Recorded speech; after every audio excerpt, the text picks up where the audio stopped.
Lewis Hamilton just endured one of the most agonizing weekends of his brief but turbulent chapter at Ferrari. An outing that didn't just expose a rough patch on track but peeled back the layers of something far more alarming beneath the surface. His radio messages weren't just technical updates, they were sirens of distress. Things are unraveling fast. And this isn't merely about pace anymore. It's not about lap times, race finishes, or who gets the upper hand inside the garage. This is about belief, about confidence, about a fractured connection between man and machine. For a 7-time world champion who boldly left Mercedes to lead Ferrari into a new dawn, that bond, the one that holds trust, unity, and hope, already seems dangerously eroded. It began unraveling during the very first session of the weekend. The high-speed maze of the Jeddah Corniche circuit had initially sparked a wave of optimism inside the Scuderia. The track's layout, with its grippy tarmac, gentle bumps, and high-speed rhythm, looked tailor-made to bring out the strengths of the SF25. It was supposed to play into Ferrari's hands. Instead, it all fell apart. Hamilton didn't spend Friday battling Max Verstappen, Lando Norris, or his own teammate Charles Leclerc. He was fighting his own car. Again. Free practice 1 ended in frustration, down in P8, far from ideal. But FP2, often the most representative of race pace, only made things worse. He slipped even further, barely clinging onto the top 13. And then came the dreaded FP3. That's when the storm broke over team radio. "How far off are we in the sectors?" Hamilton asked, voice flat but laced with tension. 7/10 down in Sector 1. 1/10 in Sector 2, came the reply. He crossed the line. A pause. Then a single word, "Wow." That lone syllable, quiet, dry, almost whispered, spoke volumes. It wasn't just surprise. It was disbelief, disillusionment, disconnection. For a driver known for keeping calm under pressure, this wasn't just uncharacteristic, it was revealing. The mask was slipping. The frustration was bleeding through. Fans watching the red blur of the number 44 Ferrari knew something was wrong. They didn't need a sector delta graphic to feel it. Sky Sports' Martin Brundle, voice tinged with disbelief, summed it up, "You just can't be losing that kind of time in a single corner." And yet Hamilton was. Not just losing time, but losing trust, losing belief, losing grip, both literally and figuratively. In qualifying, it didn't get better. Hamilton tried wringing every last drop of performance out of a car that simply wouldn't respond. The tires never switched on. The balance was off. The engineers were baffled. They combed through the telemetry and were met with a blank page of confusion. What they found, or rather didn't, was damning. This is not the Ferrari Hamilton was promised. And it's not just Lewis. Charles Leclerc, though outperforming him this season, hasn't exactly had it easy either. Even he admitted after FP3, "This feels like the limit of the car. I can't go any faster through these corners." That says everything. This isn't about whether Hamilton is past his prime. This is about a car that refuses to cooperate, no matter who's behind the wheel. Lewis didn't come to Ferrari for mediocrity.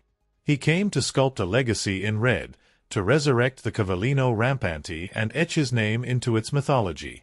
He dreamed of echoing Schumacher, of becoming a legend not just in silver, but in scarlet. But weekends like this? They turn dreams into doubts. And as the sun sets on Jeddah and another race slips into the shadows, one thing becomes painfully clear. The road Hamilton hoped would lead to glory is far more treacherous and lonelier than he ever imagined. Right now, Lewis Hamilton is sending out distress signals that can no longer be brushed aside. And they're not simply about lap times or sector deltas. The problem goes deeper. It's no longer a question of driver form. This is structural. Something at the heart of Ferrari's 2025 project is fundamentally flawed. The car is not working as it should, and the evidence is no longer anecdotal. It's becoming a pattern, a trend, and now, a serious concern. For Hamilton, qualifying sessions are turning into a recurring nightmare. Every Saturday feels like he's being pulled into his own personal Bermuda Triangle, where nothing makes sense, and everything that could go wrong inevitably does. This past weekend was no different. Once again, the car lacked balance, the grip never arrived, and the numbers on the screen painted a bleak picture. What once felt like an outlier now resembles a permanent fixture of his experience with the Scuderia. The SF-25 might offer a solid foundation for performance over a single lap, and the consistency may exist in theory, but it's not translating into confidence.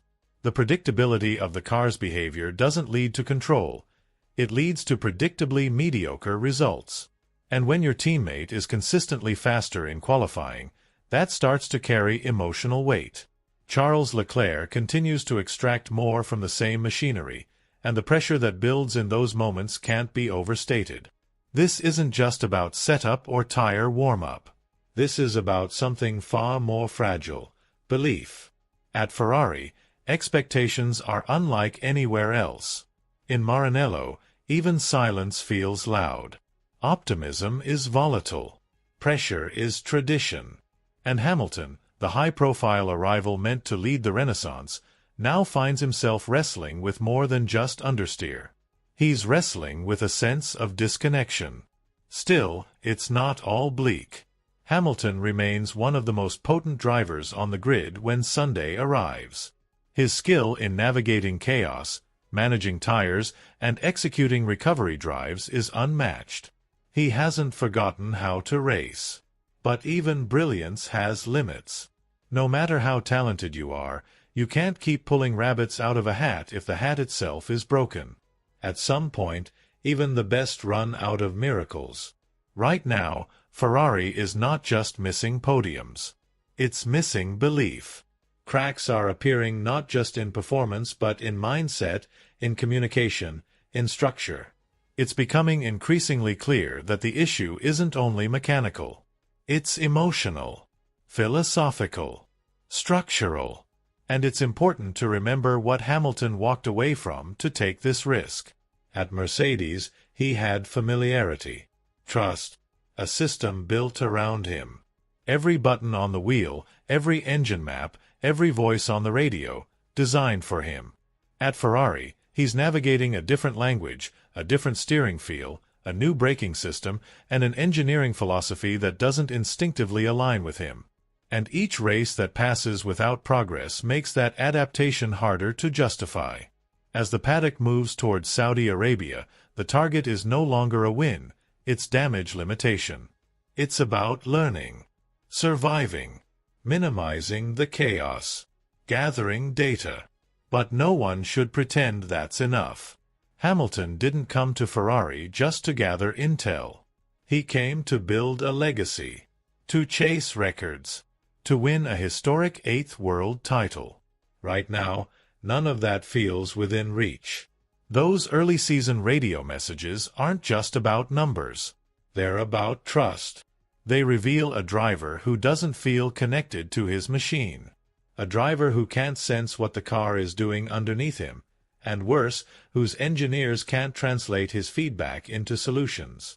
That's not just a technical failure. That's a collapse of confidence. Yes, there are flashes of hope, glimpses of potential. But the raw ingredients are scattered, and Ferrari has yet to find the right formula. Time, meanwhile, keeps ticking. This season is at risk of becoming one of the most underwhelming narratives in recent F1 memory. Not because the car lacks pace entirely, but because the pieces don't fit together. Hamilton and Ferrari are now standing at a pivotal crossroads. This isn't a disaster, yet. But the warning lights are flashing. Loudly. For now, Hamilton is trying to remain composed. But when a driver of his caliber spends race weekends broadcasting confusion instead of confidence, it's a sign that something has gone deeply wrong. Every adjustment, every upgrade, seems to add more questions than answers. The data isn't matching the feeling, and the engineers are running out of explanations. This is no longer a setup issue. It's a trust issue. Ferrari may still have the tools, the raw materials. But unless they find the formula soon, this partnership risks turning into a case study in missed opportunities. This was supposed to be Hamilton's glorious final chapter. A chance to wear red, chase history, and bow out with fire in his rearview mirrors. Right now, that dream feels cold. And without consistency, even the most exciting car is a ticking time bomb.